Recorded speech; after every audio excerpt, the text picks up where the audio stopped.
ಹತ್ರ ಬಂದ್ರು ನಿಮ್ಮ ಬುದ್ಧಿ ಮಾತ್ರ ಬದಲಾಗಿಲ್ಲ. ನೀವು ಹೇಗಿದ್ದೀರೋ ಹಾಗೆ ಇದ್ದೀರಾ ನೋಡಿ. ಶಾರದಾ, ಹುಣಸಿ ಮರ ಮುಪ್ಪಾದರೂ ಅದರಲ್ಲಿರುವ ಹುಳಿಯನ್ನ ಮುಪ್ಪಾಗುತ್ತದೆ. ಈಗ ನಮ್ಮ ಮದುವೆ ದಿನ ಮೊದಲನೇ ರಾತ್ರಿನ ನೆನಪಾಡ್ಕೊಳ್ಳೋಣ. ಹೋಗಿ ನೀವು ಈ ರೀತಿ ಮಾತನಾಡ್ತಾ ಇದ್ರೆ ನನಗಂತೂ ತುಂಬಾ ನಾಚಿಕೆ ಆಗುತ್ತೆ.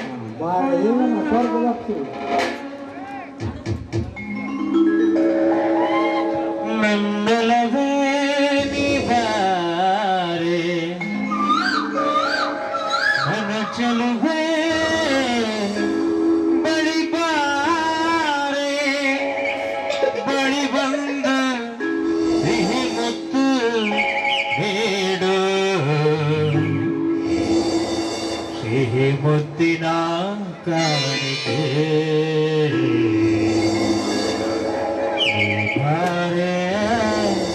ನನ್ನ ಸನಿಹಕ್ಕೆ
ಸಿಹಿ ಮುತ್ತಿನ ಕಾಣಿಕೆ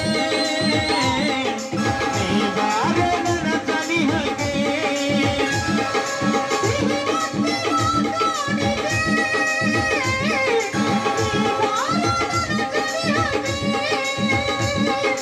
ಲಾ ಲಾ ಲಾ ಲಾ ಲಾ ಲಾ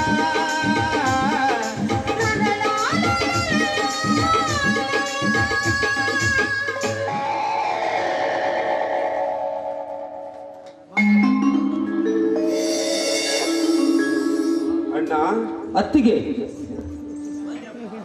ಬರ್ರಪ್ಪ ಮೈದಣ್ಣ. ಬನ್ರಪ್ಪ ಬನ್ನಿ. ನಿಮ್ಮ ಅತ್ತಿಗೆ ಕೂಡ ನಿಮ್ಮಿಬ್ಬರ ದಾರಿಯೇ ಕಾಯ್ತಿದ್ದಳು. ಹೌದಾ? ಯಾಕೆ ಅತ್ತಿಗೆ, ಏನಾದರೂ ಕೆಲಸವಿತ್ತೆ? ಹೌದಪ್ಪ ಮೈದಣ್ಣ, ನಿಮ್ಮ ಮುಂದೆ ಒಂದು ವಿಷಯ ಹೇಳಬೇಕಿತ್ತು. ಅದು ಅದು ಅಯ್ಯೋ ಅತ್ತಿಗೆಮ್ಮ, ಅದೇನು ಅಂತ ಧೈರ್ಯವಾಗಿ ಹೇಳಿ. ಚೇಚೆ ಹಾಗೇನಿಲ್ಲಪ್ಪ. ಅದೇನು ಅಂದ್ರೆ ರೀ, ನೀವೇ ಹೇಳಿದ್ರಿ. ಏನು ನಾನು ಹೇಳ್ಬೇಕಾ? ಇಲ್ಲ ಶಾರದಾ, ಇಲ್ಲ.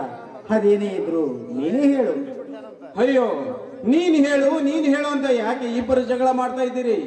ಅದೇನು ವಿಷಯ ಅಂತ ಯಾರಾದರೂ ಒಬ್ಬರು ಹೇಳಿಬಿಡಿ ಅತ್ತಿಗೆಮ್ಮ. ಅದೇನು ವಿಷಯ ಅಂತ ನೀವೇ ಹೇಳಿಬಿಡಿ. ಅದೇನು ಅಂದ್ರೆ ನೋಡಪ್ಪ, ಅದು ನಿಮ್ಮಣ್ಣ ತಂದೆ ಆಗ್ತಾ ಇದ್ದಾರೆ. ಏನು, ಅಣ್ಣ ತಂದೆಯಾಗುತ್ತಿದ್ದಾರಾ? ಹೌದು, ನೀವು ಚಿಕ್ಕಪ್ಪ ಆಗ್ತಾ ಇದ್ದೀರಾ. ಅಯ್ಯೋ ಅತ್ತಿಗೆಮ್ಮ, ಇಂಥ ಸಂತೋಷದ ವಿಷಯನ್ನು ಹೀಗೆ ಹೆದರುತ್ತಾ ಹೇಳ್ತಿರಲ್ಲ ಅತ್ತಿಗೆಮ್ಮ. ಇದು ಎಲ್ಲರೂ ಖುಷಿ ಪಡುವ ವಿಚಾರ. ಅತ್ತಿಗೆಮ್ಮ, ಈಗ ನೀವು ಹೇಳಿರುವ ವಿಷಯವನ್ನ ಕೇಳಿ ನಮಗೆಷ್ಟು ಸಂತೋಷವಾಗುತ್ತಿದೆ ಗೊತ್ತೇ? ಇಡೀ ಊರಿಗೆ ಸಿಹಿಯನ್ನ ಹಂಚಿ ದೊಡ್ಡ ಹಬ್ಬವನ್ನೇ ಆಚರಿಸಬೇಕೆನ್ನುವಷ್ಟು ಖುಷಿಯಾಗುತ್ತಾ ಇದೆ ಅತ್ತಿಗೆಮ್ಮ. ಆಗ್ಲಪ್ಪ ಮೈದನ, ಆದಷ್ಟು ಬೇಗ ದೇವಸ್ಥಾನಕ್ಕೆ ಹೋಗಿ ಅರ್ಚನೆ ಮಾಡಿಸ್ಕೊಂಡ್ ಬರೋಣ, ಸರಿನಾ? ಅದು ಸರಿ ವಿಜಯ.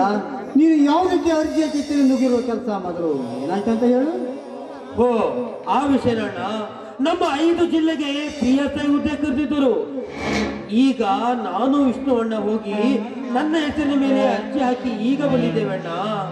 ಸಂತೋಷ ವಿಜಯ, ತುಂಬಾ ಸಂತೋಷ. ಆ ನಮ್ಮೂರ ಗ್ರಾಮದ ದೇವತೆಯ ಆಶೀರ್ವಾದದಿಂದ ನಿಂಗೊಂದು ನೌಕರಿ ಸಿಗ್ಬಿಟ್ರೆ ನಮ್ಗಷ್ಟೇ ಸಾಕು ವಿಜಯ, ನಮ್ಗಷ್ಟೇ ಸಾಕು. ಹೌದಪ್ಪ ಮೈದನ ವಿಜಯ, ನಿಮ್ಮಣ್ಣ ವಿಷ್ಣು ಅದೇನು ನಾನು ಜಾಸ್ತಿ ಓದಿದ್ದೀನಿ ಅಂತ ಯಾವ ಸಣ್ಣ ಕೆಲಸಕ್ಕೂ ಅರ್ಜನೆ ಹಾಕ್ತಾ ಇಲ್ಲ. ನೀನಾದ್ರೂ ಹಾಕಿ ಬಂದಿಯಲ್ಲ, ನನಗಷ್ಟೇ ಸಂತೋಷ.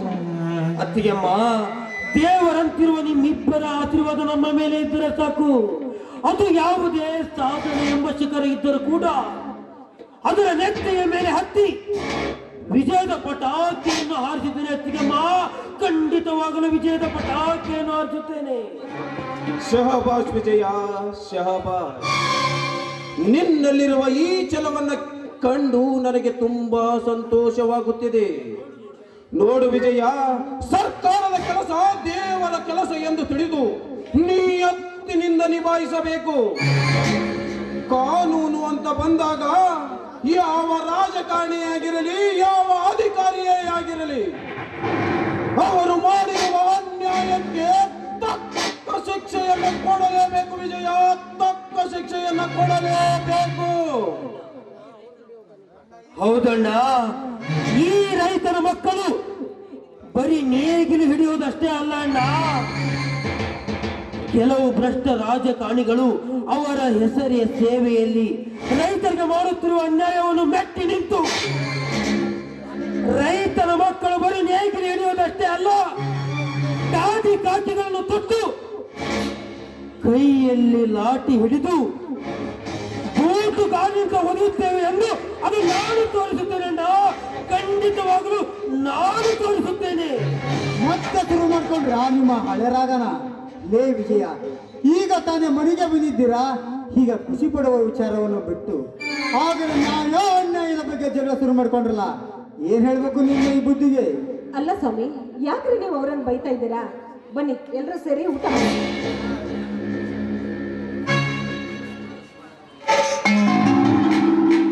ನಮಸ್ಕಾರ ಶಿವಣ್ಣನವರಿಗೆ. ಅಂದ ಹಾಗೆ ನೀವು ಯಾರೆಂದು ಗೊತ್ತಾಗಲಿಲ್ಲ? ನೋಡಿ, ನೀವು ಯಾರು ಅಂತ ನನಗೆ ಚೆನ್ನಾಗಿ ಗೊತ್ತಿದೆ, ಆದರೆ ನಾನು ಯಾರು ಅಂತ ನಿಮಗೆ ಗೊತ್ತಿಲ್ಲ ಅಷ್ಟೇ. ಅಂದ ಹಾಗೆ ನನ್ನ ಹೆಸರು ದಯಾನಂದ ಅಂತ. ನಾನು ಈ ಜಿಲ್ಲೆಯ ರೈತ ಸಂಘದ ಅಧ್ಯಕ್ಷನಿದ್ದೀನಿ. ಓಹೋ, ನಮ್ಮ ರೈತ ಸಂಘದ ಅಧ್ಯಕ್ಷರು. ನಿಮ್ಮ ಬಗ್ಗೆ ಕೇಳಿದ್ದೀನಿ, ಆದರೆ ನೋಡಿರಲಿಲ್ಲ ಅಷ್ಟೇ. ಪರವಾಗಿಲ್ಲ ಬಿಡಿ ಶಿವಣ್ಣವರೇ, ಈಗಲಾದರೂ ನೋಡಿದ್ರಲ್ಲ ಅಷ್ಟು ಸಾಕು ನನಗೆ. ಅಂದ ಹಾಗೆ ಈ ಮುಂಬರುವ MLA ಚುನಾವಣೆಗೆ ಎಲ್ಲ ರೈತರ ಒಪ್ಪಿಗೆಯಂತೆ ನಿಮ್ಮನ್ನು ಆಯ್ಕೆ ಮಾಡಿದ್ದೀವಿ. ಏನು, ನಾವು ಚುನಾವಣೆಗೆ ನಿಲ್ಲುವುದಾ? ಇದು ಏನು ಹೇಳುತ್ತಿದ್ದೀರಿ ಅಧ್ಯಕ್ಷರೇ? ನಾವು ಹಗಲು ಮೇಲೆ ಭೂಮಿಯಲ್ಲಿ ದುಡಿಯುವ ರೈತಾಪಿ ಜನಗಳು. ಅಂಥದ್ರಲ್ಲಿ ನಮಗೆ ಏಕೆ ಬೇಕು ಅಧ್ಯಕ್ಷರೇ ಈ ರಾಜಕೀಯ ಸವಾಸ? ಅದು ಹಾಗಲ್ಲ ಶಿವಣ್ಣನವರೇ, ನಮ್ಮ ಜಿಲ್ಲೆಯ ಎಲ್ಲ ರೈತಾಪಿ ಜನರು ಸೇರಿಕೊಂಡು ಅಭ್ಯರ್ಥಿಯನ್ನು ಆಯ್ಕೆ ಮಾಡುತ್ತಿದ್ದರು. ಆ ಸಮಯದಲ್ಲಿ ಈ ನಿಮ್ಮ ತಮ್ಮಂದಿರು ಬಂದು ನಿಮ್ಮ ಹೆಸರು ಹೇಳಿದ್ದಕ್ಕೆ ನಿಮ್ಮನ್ನು ಆಯ್ಕೆ ಮಾಡಿದ್ದೇವೆ. ದಯವಿಟ್ಟು ಇಲ್ಲ ಅಂತ ಮಾತ್ರ ಹೇಳಿ ಒಪ್ಪಿಕೊಳ್ಳಿ. ಓಹೋ, ಇದು ಇವರ ಮಾಡಿರುವ ಕೆಲಸವಾ? ಲೇ ವಿಷ್ಣು ವಿಜಯ, ಏನೋ ನೀವು ಹೇಳಿದ್ರಿ ಅಂತ ಹೇಳಿ ನಾನು ಆ ಅಧಿಶಾಸನ ವಿರುದ್ಧದಲ್ಲಿ ಚುನಾವಣೆ ನಿಲ್ಲು ಎಲ್ಲೋಕ್ಕಾಗುತ್ತಾ? ದಯವಿಟ್ಟು ಈ ರಾಜಕೀಯ ಸವಾಸ ನಮಗೆ ಬೇಡ ತಮ್ಮ, ದಯವಿಟ್ಟು ಬೇಡ. ರೈತರು ಎಂದರೆ ಬರೇ ಗಾಣದ ಎತ್ತಿನ ಹಾಗೆ ದುಡಿಯುವುದಷ್ಟೇ ಎಂದು ತಿಳಿದುಕೊಂಡಿರುವ ಆ ಸರ್ಕಾರಕ್ಕೆ ನಾವು ಅರ್ಥ ಮಾಡಿಸಲೇಬೇಕು. ಈ ರೈತನಿಗೆ ಇಡೀ ದೇಶಕ್ಕೆ ಅನ್ನ ಹಾಕುವುದು ಗೊತ್ತು, ಪ್ರಸಂಗ ಬಂದರೆ ಅಧಿಕಾರದ ಚುಕ್ಕಾಣಿ ಹಿಡಿಯುವುದು ಗೊತ್ತು ಎಂದು ನಿರೂಪಿಸಿ ತೋರಿಸಿದಾಗಲೇ ಅರ್ಥವಾಗುತ್ತದೆ ಅಣ್ಣ ಈ ರೈತನಿಗಿರುವ ತಾಕತ್ತು ಎಂಥದ್ದು ಎಂದು.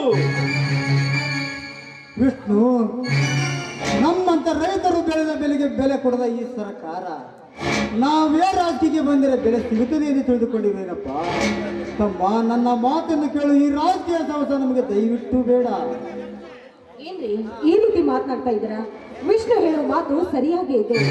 ರೈತರಂದ್ರೆ ಹೀಗಾಗಿ ಕಾಣೋ ಈ ಭ್ರಷ್ಟ ರಾಜಕಾರಣಿಗಳಿಗೆ ತಕ್ಕ ಪಾಠ ಕಲಿಸಬೇಕು ಅಂದ್ರೆ ನೀವು ಮಾತ್ರ ಈ ಎಲೆಕ್ಷನ್ಗೆ ನಿಲ್ಲಲೇಬೇಕು. ಅದರಿಂದ ರೈತರ ಮಕ್ಕಳಿಗೆ ಸಾಕಷ್ಟು ಒಳ್ಳೇದಾಗತ್ತೆ. ದಯವಿಟ್ಟು ನೀವು ಒಪ್ಕೊಳ್ಳಿ ಸ್ವಾಮಿ. ಹೌದಣ್ಣ, ಈ ಚುನಾವಣೆಯಲ್ಲಿ ನೀನು ಖಂಡಿತವಾಗಲು ಗೆದ್ದೇ ಗೆಲ್ಲುತ್ತೀಯ. ಆಗಲಾದರೂ ರೈತರಿಗಾಗುವ ಅನ್ಯಾಯವನ್ನು ಸ್ವಲ್ಪ ಅದು ತಡೆಗಟ್ಟಬಹುದು. ಅಣ್ಣ, ಈ ರೈತರ ಮಕ್ಕಳು ಎತ್ತಿನ ಗಾಡಿಯ ಮೇಲೆ ಕುಳಿತುಕೊಳ್ಳುವ ಬದಲು ಅದೇ ಭ್ರಷ್ಟ ರಾಜಕಾರಣಿ ಕುಳಿತುಕೊಳ್ಳುವ ರಾಜಕೀಯದ ಕುರ್ಚಿಯ ಮೇಲೆ ಕುಳಿತುಕೊಂಡು ರಾಜ್ಯಭಾರವನ್ನು ಮಾಡಿದರೆ ತುಕ್ಕು ಹಿಡಿದ ರಾಜಕೀಯದ ನಾಯಿಗಳೆಲ್ಲ ತಮ್ಮ ತಮ್ಮ ಮನೆಯ ಸೇರಿಕೊಳ್ತಾರಣ್ಣ. ಒಪ್ಪಿಕೋಣ, ದಯವಿಟ್ಟು ಒಪ್ಪಿಕೋ. ಏನ್ರಿ ನನ್ನ ಮೈದೂರು ಹೇಳುವ ಮಾತು ಸರಿಯಾಗಿ ಇದೆ. ದಯವಿಟ್ಟು ನೀವು ಮನಸ್ಸು ಬದಲಾಯಿಸಿ ಒಪ್ಕೊಳ್ಳಬೇಕು ಸ್ವಾಮಿ. ಸರಿ ಬಿಡಿ, ನೀವೆಲ್ಲರೂ ಒಪ್ಪಿದ ಮೇಲೆ ನಾನಾದ್ರೂ ಏನು ಮಾಡೋಕ್ಕಾಗುತ್ತೆ? ನಾನು ಚುನಾವಣೆಗೆ ನಿಲ್ಲೋದ್ರಿಂದ ನಮ್ಮ ರೈತರಿಗೆಲ್ಲ ಒಳ್ಳೇದಾಗುತ್ತಿದೆ ಅಂದ ಮೇಲೆ ನಾನು ಖಂಡಿತವಾಗ್ಲೂ ಒಪ್ಪಿಕೊಳ್ಳುತ್ತೇನೆ. ಬರೋ ಭರತ್ ಮದಾಗಿ, ಬರೋ ಭರತ್ ಮದಾಗಿ. ಹಾ ನೋಡಿ, ಚುನಾವಣೆಯ ಸಮಯದಲ್ಲಿ ಜಗಳ ಕಿತ್ತಾಟವನ್ನು ಮಾಡಿ ಯಾರ ಮನಸ್ಸಿಗೆ ನೋವು ಮಾಡಬೇಡಿ. ಜನಗಳ ಆಗಿರಂತ ಯಾರು ಗೆಲ್ಲಬೇಕು ಆ ಗೆಲುವನ್ನು ನೋಡಿಕೊಂಡು ಸುಮ್ಮನಿರಬೇಕು. ಅಣ್ಣ, ನಿಮ್ಮ ಆಜ್ಞೆಯಂತೆ ನಡೀತೇವಣ್ಣ, ಇದು ಮಾತ್ರ ಸತ್ಯ. ನೋಡಿ ಶಿವಣ್ಣವರೇ, ಅದರ ಜವಾಬ್ದಾರಿಯಲ್ಲ ನಾನು ನಿಭಾಯಿಸುತ್ತೇನೆ. ನೀವು ಇದಕ್ಕೆ ಚಿಂತೆ ಮಾಡಬೇಡಿ. ನೀವು ಚುನಾವಣೆಗೆ ನಿಲ್ಲೋದಕ್ಕೆ ಒಪ್ಪಿಕೊಂಡ್ರಲ್ಲ, ನಮ್ಗೆ ಅದೇ ಸಂತೋಷ. ಹಾಗೆ ನಾಳೆ ನಾಮಿನೇಷನ್ ಕೊಡೋದಕ್ಕೆ ಎಲ್ಲ ಸಿದ್ಧತೆಗಳನ್ನು ರೆಡಿ ಮಾಡಿಕೊಂಡು ಬನ್ನಿ. ನಾನಿನ್ನು ಬರುತ್ತೇನೆ. ಹಾ, ನಮಸ್ಕಾರ, ಹೋಗಿ ಬನ್ನಿ.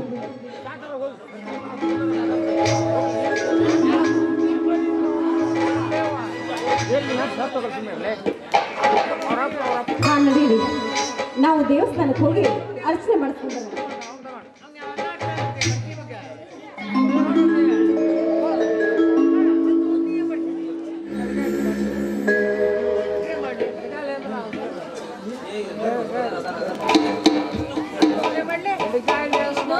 ವಿಷ್ಣು, ಎಲ್ಲೋ ಹೊರಗೆ ಹೊರಟಿದ್ದೀರಲ್ಲ?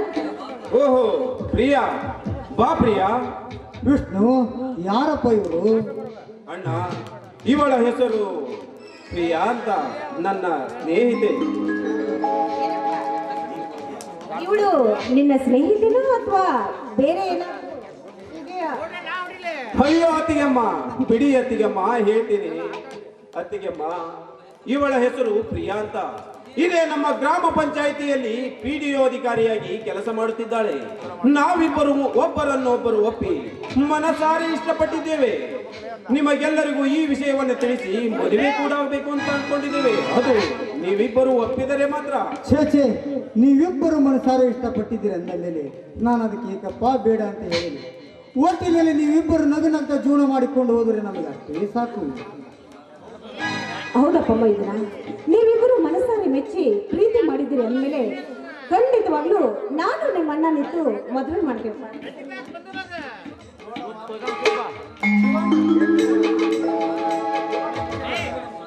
ನೋಡಮ್ಮ ಪ್ರಿಯ, ಆದಷ್ಟು ಬೇಗ ಈ ವಿಷಯವನ್ನು ನಿಮ್ಮ ಮನೆಗೆ ತಿಳಿಸಿದರೆ ನಿಮ್ಮಿಬ್ಬರ ಮದುವೆಯನ್ನು ನಾನು ನಿರ್ಣಯದಿಂದ ಮಾಡುತ್ತೇನೆ. ನಿನಗೆ ಖುಷಿ ತಾನೇ? ಓಹೋ, ಸಾಹೇಬ್ರು ಅದಕ್ಕೆ ಶಕ್ನಳ್ಳಿ ಗ್ರಾಮ ಪಂಚಾಯತಿಗೆ ದಿನ ಹೋಗ್ತಾರಂತ ಕಾಣಿಸುತ್ತೆ. ತಲಹರಟೆ ಸುಮ್ಮನಿರು. ಆದ್ರೂ ವಿಷ್ಣು, ಒಳ್ಳೆ ದಂತದ ಗೊಂಬೆ ಅಂತ ಹುಡುಗಿನೇ ಹುಡುಕಿದ್ಯಾ ಅಲ್ಲ? ದಂತದ ಗೊಂಬೆ ಅಂತ ಹುಡುಗಿನೇ ಹುಡುಕಿದ್ಯಾ ಅಂತ ಹೇಳಿದ ಕೂಡಲೇ ಅದೆಷ್ಟೊಂದು ನಾಚ್ತಾ ಇದೀಯೋ ಅಂತೀನಿ.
ನಮ್ಮ ಹರಕೆಯೋ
ನಾವು ದೇವಸ್ಥಾನಕ್ಕೆ ಹೋಗೋರ ಬರೋಣ ಬನ್ನಿ. ಅವರಿಬ್ರು ಇಲ್ಲೇ ಮಾತಾಡ್ತಾ ಇದ್ದಾರೆ. ಅತ್ತಿಗೆಮ್ಮ, ನಾವು ನೀವು ಎಲ್ಲ ದೇವಸ್ಥಾನಕ್ಕೆ ಹೋಗೋಣ. ಹೊಸ ಅತ್ತಿಗೆಮ್ಮ ಅಣ್ಣ ಮಾತ್ರ ಇಲ್ಲೇ ಇರಲಿ. ಅತ್ತಿಗೆಮ್ಮ, ಸ್ವಲ್ಪ ನಮ್ಮ ಅಣ್ಣನ ಬಗ್ಗೆ ಹುಷಾರು. ತಲಾರೆಟೆ ಸಾಕು, ಸುಮ್ಮನೆ ಹೋಗು. ಸರಿ ಪ್ರಿಯಾ, ಇದೇನು ನನಗೆ ತಿಳಿಸಲಾರದ ಹಾಗೆ ಸಡನ್ ಆಗಿ ನಮ್ಮ ಮನೆಗೆ ಬಂದಿರುವಿಲ್ಲ, ಏನು ವಿಷಯ? ನಿಮ್ಮ ಹತ್ರ ಒಂದು ಮುಖ್ಯವಾದ ವಿಷಯ ಮಾತಾಡ್ಬೇಕಿತ್ತು, ಅದಕ್ಕೋಸ್ಕರನೇ ನಿಮ್ಮ ಹತ್ರ ಬಂದೆ. ಹೌದಾ, ಅದೇನು ವಿಷಯ ಅಂತ ಹೇಳು ಪ್ರಿಯಾ. ಊರಿಂದ ಫೋನ್ ಬಂದಿತ್ತು. ನಮ್ಮ ಅಮ್ಮನಿಗೆ ತುಂಬಾ ಹುಷಾರಿಲ್ಲಂತೆ, ಅರ್ಜೆಂಟ್ ಆಗಿ ಬರ್ಬೇಕಂತೆ. ನಮ್ಮ ಸೋದರ ಮಾವನ ಜೊತೆ ನನ್ನ ಮದುವೆ ಮಾಡ್ತಾರಂತೆ, ಅದೇ ಅವ್ರ ಕೊನೆ ಆಸೆ ಅಂತ ಹೇಳಿದ್ರು. ಛೇ, ಎಂತ ಕೆಲಸವಾಗಿ ಹೋಯ್ತು. ಹಾಗಾದ್ರೆ ಮುಂದೆ ನೀನೇನು ಮಾಡಬೇಕೆಂದುಕೊಂಡಿರುವೆ ಪ್ರಿಯಾ? ಇದೇ ನನಗೆ ತಲೆನೋವಾಗಿದೆ ವಿಜಯ್. ಆದ್ರೆ ಒಂದು ಮಾತಂತೂ ಸತ್ಯ, ನೀವು ಬಿಟ್ಟು ಬೇರೆ ಯಾರಾದ್ರೂ ಈ ಕುಡಿಗೆಗೆ ತಾಳಿ ಕಟ್ರೆ ಖಂಡಿತ ನಾ ಬಂದಿರೋದಿಲ್ಲ. ಪ್ರಿಯಾ, ಅದೇನು ಅಂತ ಮಾತನಾಡುತ್ತಿದ್ದೀಯಾ ಪ್ರಿಯಾ? ಒಂದು ವೇಳೆ ಈ ರೀತಿ ಏನಾದರೂ ಆದರೆ ನಾನು ಕೂಡ ಬದುಕುತ್ತೇನೆ ಎಂದು ತಿಳಿದುಕೊಂಡಿರುವೆಯಾ ಪ್ರಿಯಾ? ಹಾಗಾದ್ರೆ ನನ್ಗೊಂದು ಮಾತು ಕೊಡ್ತೀರಾ? ಹೇಳು ಪ್ರಿಯಾ, ಅದೇನು ವಿಷಯ ಅಂತ? ನೋಡಿ, ನಾನೀಗ ಊರಿಗೆ ಹೋಗ್ತೀನಿ. ಊರಿಗೆ ಹೋಗಿ ಅಲ್ಲೇನಾದ್ರೂ ನಾನು ಮದುವೆ ಮಾಡ್ತೀನಿ ಅಂತ ಹೇಳಿದ್ರೆ, ನಮ್ಮ ಸೋದರ ಮಾವನ ಜೊತೆ ನೀನು ಮದುವೆ ಆಗಲೇಬೇಕು ಅಂತ ಹೇಳಿದ್ರೆ, ನಾನು ಅವ್ರ ಹತ್ರ ಹೇಳ್ತೀನಿ ನಾನೊಂದು ಹುಡುಗನ ಲವ್ ಮಾಡ್ತೀನಿ ಅಂತ. ನಿರ್ದಿಷ್ಟವಾಗಿ ಈ ವಿಷಯ ಅವ್ರ ಹತ್ರ ಹೇಳ್ಬಿಡ್ತೀನಿ. ಲೇ ಪ್ರಿಯಾ, ಲೇ ತಟಿ, ಹಾಗೆ ಹೇಳಿದರೆ ನಿನ್ನನ್ನು ಸುಮ್ಮನೆ ಬಿಟ್ಟು ಬಿಡುತ್ತಾರೆ ಎಂದು ತಿಳಿದುಕೊಂಡಿರುವೆಯಾ? ಗೊತ್ತು ವಿಜಯ, ಸುಮ್ಮನೆ ಬಿಡಲ್ಲ ಅಂತ ನನಗೆ ಚೆನ್ನಾಗಿ ಗೊತ್ತು. ಆದ್ರೆ ಅಲ್ಲಿ ನಡೆಯೋ ಮದುವೆಯಿಂದ ನಾನು ತಪ್ಪಿಸ್ಕೋಬೇಕಾದ್ರೆ ನನಗೊಂದು ಅಸ್ತ್ರ ಬೇಕೇ ಬೇಕು. ಅದಕ್ಕೆ ನೀ ನನ್ನ ಕೊರಳಿಗೆ ತಾಳಿ ಕಟ್ಟಬೇಕು. ಪ್ರಿಯಾ, ಏನು ಅಂತ ಮಾತನಾಡುತ್ತಿದ್ದೀಯ? ನಾವಿಬ್ಬರು ಕತ್ತು ಮದುವೆಯಾಗೋಣ ಎಂದು ಹೇಳುತ್ತಿರುವೆಯಾ? ಹೌದು ವಿಜಯ, ಈ ದಾರಿ ಬಿಟ್ರೆ ನಮಗೆ ಬೇರೆ ದಾರಿನೇ ಇಲ್ಲ. ನೋಡು, ಈಗಲೇ ಎಲ್ಲ ಮುಗಿತು ಅಂದ್ಬೇಡ. ಮುಂದೆ ಎಲ್ಲರನ್ನ ಒಪ್ಪಿಸಿ ನಾವು ಮದುವೆ ಆಗೋಣ. ನೀವು ಮಾತು ಕೊಟ್ಟಂತೆ ನನ್ನ ಕೊಳ್ಳಿಗೆ ತಾಳಿ ಕಟ್ಟಲೇಬೇಕು. ಕಟ್ಟುತ್ತೇನೆ, ಆದರೆ ಕಟ್ಟುವ ಮೊದಲು ನೀನು ನನಗೆ ಒಂದು ಮಾತು ಕೊಟ್ಟರೆ ಮಾತ್ರ. ಹೇಳಿ ವಿಜಯ, ಅದೇನಂತ ಖಂಡಿತವಾಗ್ಲೂ ನಡ್ಸ್ಕೊಳ್ತೀನಿ. ಪ್ರಿಯಾ, ಮುಂದೊಂದು ದಿನ ಈ ವಿಷಯ ಎಲ್ಲರಿಗೂ ಗೊತ್ತಾಗಿ ಮಾನ ಹೋಗುವ ಪ್ರಸಂಗ ಬಂದೊದಗಿದರೂ ಕೂಡ ಪ್ರಾಣಕ್ಕೆ ಯಾವ ಹಾನಿಯನ್ನು ಮಾಡಿಕೊಳ್ಳುವುದಿಲ್ಲ ಎಂದು ನನಗೆ ಮಾತು ಕೊಡು ಪ್ರಿಯಾ. ಅದೆಂತ ಸಂದರ್ಭ ಬಂದ್ರು ನನ್ನ ಪ್ರಾಣಕ್ಕೆ ಏನು ಮಾಡ್ಕೊಳ್ಳುದಿಲ್ಲ ಅಂತ ನಿಮ್ಮನೆಗೂ ನನ್ನ ಪ್ರಮಾಣ ಮಾಡ್ತೀನಿ. ಸರಿ, ಹಾಗಾದರೆ ಒಂದು ನಿಮಿಷ ಬರುತ್ತೇನೆ. ತಾಯಿ ಬನಶಂಕರಿ, ನಮ್ಮಿಬ್ರನ್ನ ನೀವು ಕ್ಷಮಿಸ್ಬಿಡಮ್ಮ ತಾಯಿ. ನಮ್ಮ ಪ್ರೀತಿಗೆ ಈ ಕೆಲಸ ಮಾಡ್ತಿದ್ರೆ ಬೇರೆ ದಾರಿನೇ ಇಲ್ಲ. ದಯವಿಟ್ಟು ದೊಡ್ಡ ಮನಸ್ಸು ಮಾಡಿ ನಮ್ಮಿಬ್ಬರನ್ನ ಕ್ಷಮಿಸ್ಬಿಡಮ್ಮ, ಕ್ಷಮಿಸ್ಬಿಡು.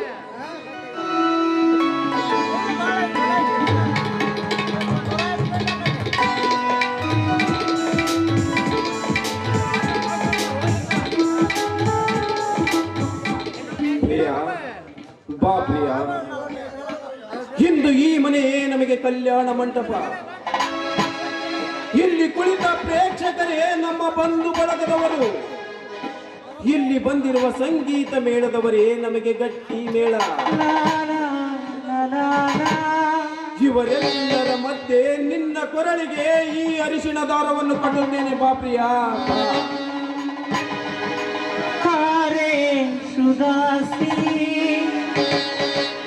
ವಿಷ್ಣು, ಅದೇನು ಓದಿದ್ದೀರಾ ನೀವು?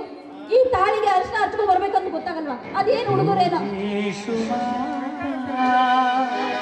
ಏ ಪ್ರಿಯಾ, ನನ್ನನ್ನೇನು ಅಷ್ಟು ದಡ್ಡ ಎಂದು ತಿಳಿದುಕೊಂಡಿರುವೆಯಾ? ಈ ಬಿಳಿ ದಾರ ಹೀಗೆ ಇದ್ದರೆ ನೋಡುವವರು ಯಾವುದೋ ದೇವರ ದಾರ ಎಂದು ತಿಳಿದು ಸುಮ್ಮನಿರುತ್ತಾರೆ. ಅದೇ ಅರಿಶಿಣ ಹಚ್ಚಿ ತಂದರೆ ಎಲ್ಲರಿಗೂ ಡೌಟ್ ಬರುತ್ತದೆ ಅಂತ ಹೀಗೆ ತಂದಿದ್ದೇನೆ ಅಷ್ಟೇ. ಪರವಾಗಿಲ್ಲ, ನೀವು ತುಂಬಾ ಬುದ್ಧಿವಂತರೇ.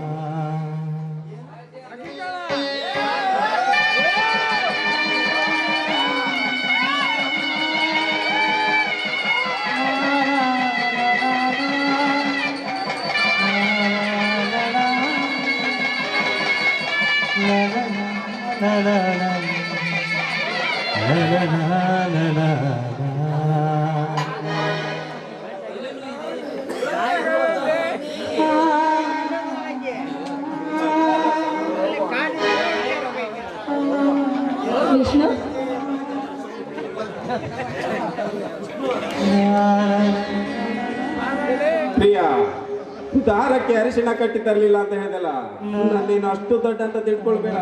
ನನ್ನ ತಲೆಯಲ್ಲಿ ಅಷ್ಟು ಬುದ್ಧಿನೂ ಇದೆ, ತಲೆಯ ಒಳಗಡೆ ಮೆದುಳು ಇದೆ. ಬಾರೆ ತಾಳಿ ಕಟ್ಟಿದ ಈ ನಿನ್ನ ನಲ್ಲನಿಗೆ ಕೊಡುವೆಯಾ ಒಂದು ಸಿಹಿ ಮುತ್ತಿನ ಕಾಣಿಕೆ.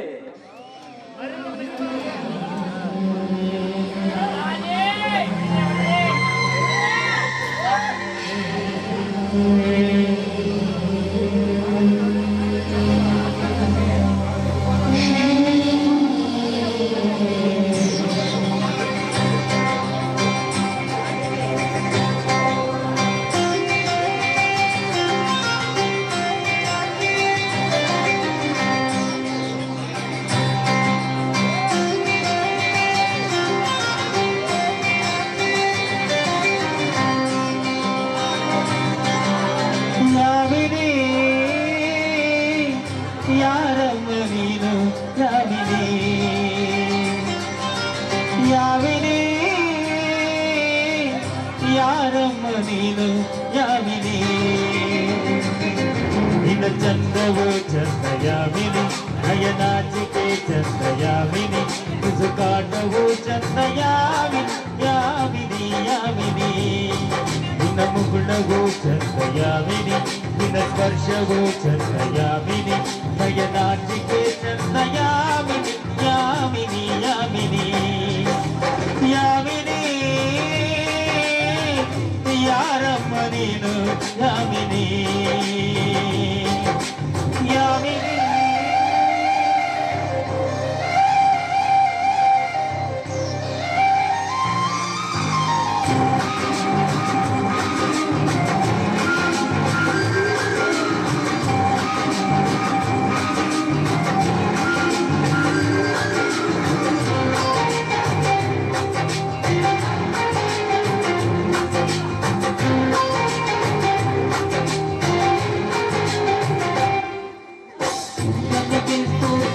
ನಡೆದರೆ ನವಿಲುಗಳಿಗೆ ಸ್ಫೂರ್ತಿ ಆಡಲು ಕೋಗಿಲಿಗೆ ಸ್ಫೂರ್ತಿ ನಡೆದರೆ ಅರಗಿಳಿಗೆ ಸ್ಫೂರ್ತಿ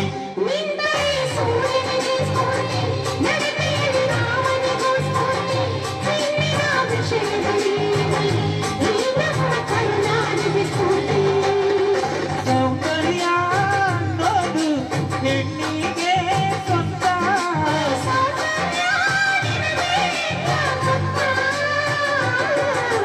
ಯಾಮಿನಿ ಯಾರಮ್ಮ ನೀನು ಯಾಮಿನಿ ಯಾಮಿನಿ ಯಾರಮ್ಮ ನೀನು ಯಾಮಿನಿ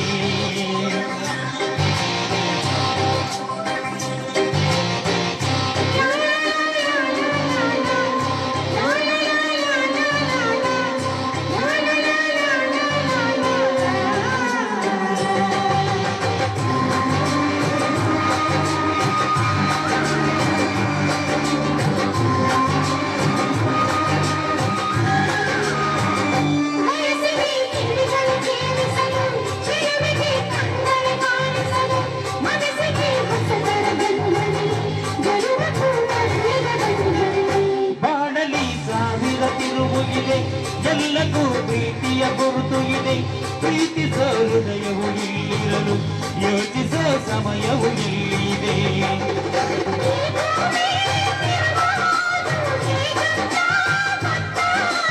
ನೀ ಕುಡಿಯೋ ಕಾಲ್ಗೆಜ್ಜೆ ಸುತ್ತ ಯಾಮಿನಿ ಯಾರಮ್ಮ ನೀನು ಯಾಮಿನಿ ಯಾಮಿನಿ ಯಾರಮ್ಮ ನೀನು ಯಾಮಿನಿ ನಿನ್ನ ಚಂದವು ಚಂದ ಯಾಮಿನಿ ನಿನ್ನ ಸ್ಪರ್ಶವು ಚಂದ ಯಾಮಿನಿ ನಿನ್ನ ಮುಗುಳ್ನಗೂ ಚಂದ ಯಾಮಿನಿ ಯಾಮಿನಿ ಯಾಮಿನಿ ನಿನ್ನ ಬಿಂಗವು ಚಂದ ಯಾಮಿನಿ ನಯನಾಚಿಕೆ ಚಂದ ಯಾಮಿನಿ ಬಿಸುಗಾಟವು ಚಂದ ಯಾಮಿನಿ ಯಾಮಿನಿ ಯಾಮಿನಿ ಯಾಮಿನಿ ಯಾರಮ್ಮ ನೀನು ಯಾಮಿನಿ ಯಾಮಿನಿ ಯಾರಮ್ಮ ನೀನು ಯಾ